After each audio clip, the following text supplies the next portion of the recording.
Has Tulsi Gabbard qualified for the debates? I saw a thing come out in the media talking about Andrew Yang being I think it was the ninth person to qualify for the debate stage. And the question that people ask, what about Gabbard? I showed a video yesterday saying a wake-up call for Sanders, kind of pointing out that the reason people are choosing Biden has to do with electability, not any kind of policy thing. And so even though Sanders and Warren are focusing on this notion of these are the policies to bring back the middle class, to, seed the bottom in order to kind of have the economy grow in a democratic socialist economy, not Warren, she's talking about a capitalistic economy, more about a progressive capitalist economy. But nevertheless, Yang, but not Gabbard. When I showed that video in the wake-up call for Sanders, I showed an aggregation of polls, meaning a list of like 20, 30 different polls showing Biden with a lead. But what people pointed to is like, well, wait a minute. There are several of these polls that are showing Gabbard with the 2% hurdle. And she's already reached the $130,000 limit, or the price minimum. So why hasn't it been announced that Gabbard is officially on the debate stage? Because Gabbard has not made it on the debate stage, despite what those polls are saying. And I'm going to explain why.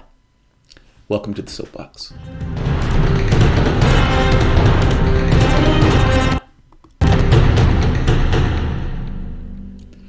My name is Jamarl Thomas. This is the Progressive Soapbox. Guys, if you dig this content and you find yourself coming back to this channel often, please like this video, share this video, and of course subscribe. We're trying to grow this channel. And if you really dig this content, please consider supporting this through PayPal or Patreon. Even $1 helps. This content at this point is brought to you by you.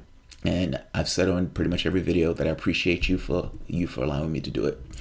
This video is not going to be long, but people have been asking the question of why hasn't Gabbard been announced to be on the debate stage? And what are the polls that are being used for them to kind of make this determination of who gets on the debate stage? Technically, Gabbard is not on a debate stage for the third debate. Because technically, she has reached 2% in several polls. Not just 3, several.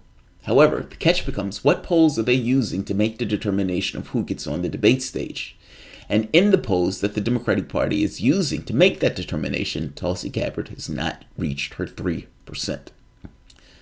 Be clear, there are several polls where she's hit the 3% threshold. It's just so happened that those several polls are not the polls that the DNC is using to determine who gets on the stage. Right now,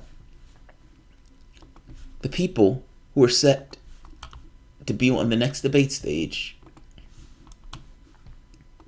are as follows: Joe Biden, Cory Booker, Pete Buttigieg. And by the way, Pete Buttigieg leads in billionaires. I thought that was just an interesting thing. He leads in billionaires.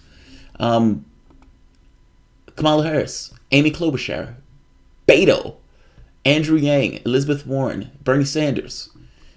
Julian Castro and Gabbard have reached the donor requirements, meaning there are enough people to put them over the threshold. However, they haven't reached the qualifications from the standpoint of the polling.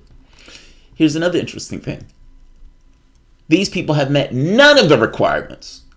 De Blasio, Hickenlooper, Malton, Tom Steyer, Joe Sestak, Tim Ryan, Jay Inslee, Wayne Messam, I didn't even know he was in the race, Kristen Gillibrand, John Delaney, the guy whose own campaign was trying to get him to drop out, the guy who spent $19 million, so rich that he could spend $19 million of his own money to tell people that Medicare for all is impossible. Isn't that amazing? He has that much cash. It's somewhat of an irony that you can have that much cash and tell people that a program that only has to be paid for is impossible because there's not enough money to pay for it. Michael Bennett. Those people will not be on the third debate stage because those people do not have any requirements met, either from people giving them cash or the polling. But this video is specific to Tulsi. What people saw yesterday was this. This is real clear politics. And this is polling data from like God knows how many polls. What is like 30 different polls. And as you can see, if you're looking at Gabbard, 3, 2, 2, 3, 2, 2, 3. It looks like Gabbard has made her threshold. And then you have a quirk from the DNC. Polling threshold candidates must receive 2% or more support in at least 4 polls, which may be national polls or polls in Iowa, New Hampshire, South Carolina, and Nevada, meeting the following criteria. There it is. There it is. Each poll must be sponsored by an approved organization, which presently includes the Associated Press, ABC News, CBS News, CNN, Des Moines Register, Fox News, Monmouth University, NBC News, New York Times, National Public Radio, Quinnipiac, University of New Hampshire, Wall Street Journal, USA Today, Washington Post, Winthrop University. Any candidates qualifying polls must be conducted by different organizations, or if the same organization, must be in different geographical areas. The DNC and its media partners reserve the right to add Nevada-specific poll organization or sponsor to this list in the near future. Now, if you're looking at the ABC, these posts, Tulsi doesn't make it. I mean, Associated Press, ABC News, Associated Press, ABC News, these are not even in order. That's great. But my point is, under that guideline, she doesn't make it. And so the technicality of it all, based on the rules that the DNC is coming up with for the polling organizations that they're going to accept versus that they don't accept, she's excluded from the third debate up to this point. I mean, what, there's still 20 more days left. The problem here is there's nothing in between. Like if there was a debate between now and then fair enough, but without a debate being there, it's hard to find something that gets the American public to your point of view, if that makes sense. The debates are the showcase. The debates are where you get the opportunity to show yourself to the American public and allow them to say, okay, it's kind of like Hunger Games, where these guys are fighting each other, and it's like, I like that person. I like the way that person slings that arrow, so I'm going to put, $1 in that guy's pocket. It's kind of like that, without having that kickstart, that spark. It's hard to get over the hurdle. But you never know. She still has time, so we'll see. Where is my... Oh, there it is. Yeah, but we'll see. But that's what they're using to exclude her. I have another video that I want to do on Russiagate. That's somewhat of a bombshell. Solomon has been doing God's work. John Solomon at the Hill has been doing an amazing job. Everybody else has been chasing this unicorn of Trump and Russia, and he's actually been out there doing the work. And there is a bombshell that is about to explode in regards to the Russiagate stuff. Wake up. I thought she was DQ'd last week for president, let alone for debates. And here's another one. You know who isn't electable? Tulsi. She's trash.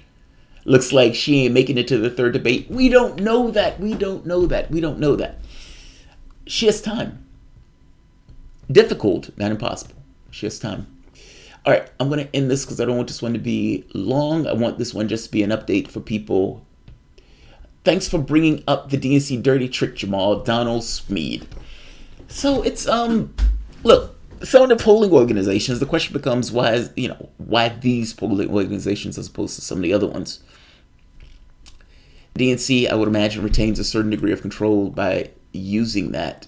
By using the polling organizations in this way. They can exclude her on any basis they want. This is just a poor, lazy attempt to keep up the appearance of exclusiveness. Yes. Well, also, I was telling my wife was starting a group, and she's like, I'm going to charge people money when they get in. I said, whoa, don't charge people money when they get in. Allow them to make the choice. You'll still get what you want, but at the very least, you allow them to make the choice, or at the very least, the appearance of a choice. Kind of like this with the polling thing. The DNC is retaining a certain degree of control over who gets into debates based on the way the polling plans out. That's not entirely straightforward because, it does allow a certain degree of agency on a go of the candidate to try to overcome that hurdle. But clearly, they're retaining a bit of control over who gets in and who gets out. it's a certain degree of exclusion, even though it's not an entire exclusion because they don't necessarily control the entirety of it. I hope that makes sense.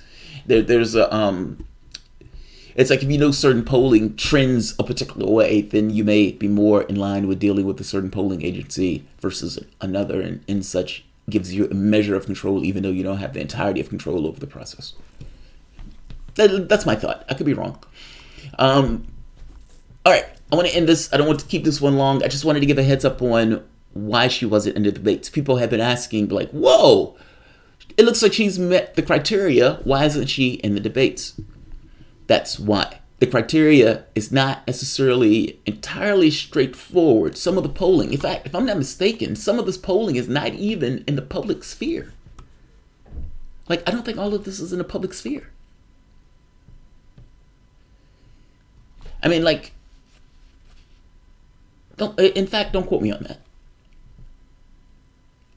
Don't quote me on that. Don't quote me on that.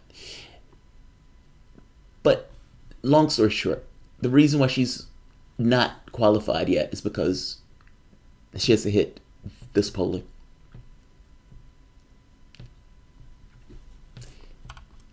I want her on that third debate stage. And this seems to be a bit labyrinthian. The process seems to be a bit convoluted. It seems convoluted. Tom Perez, in his dash for the appearance that there is no impropriety taking place, has gone to the level of ridiculousness. I sometimes like and I'll end it here. When I go to somewhere, let's say like Subway or somewhere, and I'm like, let me get extra mayo. And sometimes the person, and better yet, it's not even me. I had a friend of mine. We were going to lunch one day. I think we were at, was it Burger King? No, it was Subway. It was actually Subway. And Scott is fucking hilarious. With Scott, him and I worked almost like in a foxhole together, trying to get a project done. So him and I got kind of close when we were working together. We were at Subway. Scott asked for extra oil. I think he asked for extra oil or vinegar. And the woman proceeds to take the bottle and like essentially just squeezes it out. And Scott, the look on his face is kind of like, I'm not going to say anything about this, but I'm greatly unsatisfied with this. I'm deeply dissatisfied. And I'm looking at him, and it is the funniest thing in the world as he watches his sandwich just gets utterly destroyed by this woman who is bothered by the fact that he's asking for extra on top of what they normally put on. And her way of resistance is to just kind of put so much on that it becomes ludicrous. That's kind of what Tom Perez is doing. Tom Perez is like, they were cheating Sanders. Okay, in order to show that there is no impropriety in the process, I am going to make it just utterly absurd. In which case, it is not the most clear-cut process of the world because of what he defined to be the issue that people had with the process. The issue that people had with the process was you were cheating Sanders. This notion that the only reason people were bothered by was because you didn't have a lot of debates is nonsense. But that's why you're getting this kind of weird labyrinthian process. I'll leave it here. I want to get to the Russiagate stuff because the Russiagate stuff is fascinating. Also, I'm going to be on By Any Means Necessary today at 3 p.m. So definitely join us for that. And my radio station in Richmond is going to start. That is going to be on Wednesdays, I believe. Or Tuesdays, Tuesdays at 5 p.m. I'm going to give a heads up on that, but I'm going to be on several radio shows in Richmond to kind of push the station and bump up my station. I got to be honest, I'm excited about that. I get my own station of power where I can, explain my point of view. And I know some people say, well, dude, you have a YouTube show that's probably going to get more views than that radio station. Fair enough, but it's still a radio station I get to start from, and I'm excited about it. So I'm going to end this here. Like, share, subscribe. You can always support PayPal, Patreon. Thanks all. See you momentarily.